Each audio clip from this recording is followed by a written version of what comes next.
I'm Faye Benson, I'm one of the assistant head teachers at Riverside. We're fully supportive of our parents campaign today. We just want to have the same opportunities that have been made available to the academies by Boris Johnson's announcement that there was going to be a major rebuild programme going on, and unfortunately at the moment it only seems to be available to academies, and we would like to be able to access some of that funding to improve our wonderful school. Hi, my name's Jenny Birch and this is Leanne Lynchy, and we're part of the parents campaign team at Riverside Primary School on the Wirral.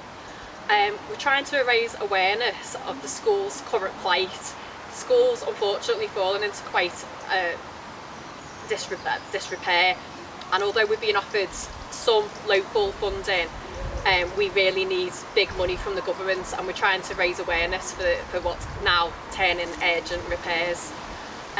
Today we've organised a Coats for Kids campaign, and basically the whole of the railing surrounding the school is being covered by coats which have been kindly donated by the pupils and parents who attend the school. The school itself is an amazing school, and I'm sure all the parents will agree. It's won many awards and the children all really enjoy coming here.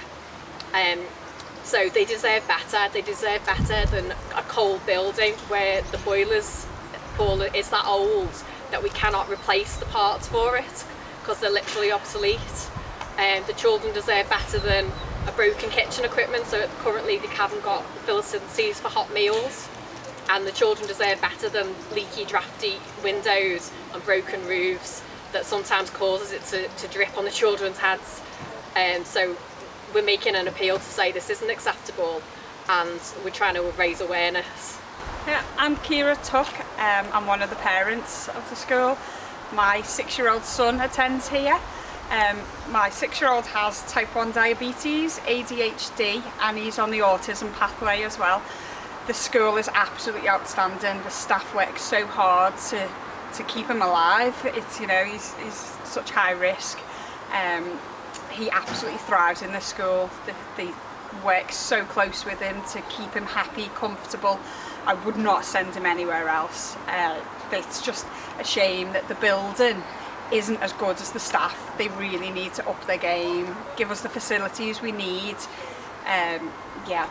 Honestly, the school's fantastic. Well, we just want to have the facilities to match all the creative and wonderful things that go on in our school. We've won the Educate Awards for a creative curriculum for the last 3 years running, and for the second year running we've been nominated for the TES Creative School of the Year Award, which is a national award. And imagine the things that we could do if we had the building to support all our wonderful teachers and the children. The sky would be the limit.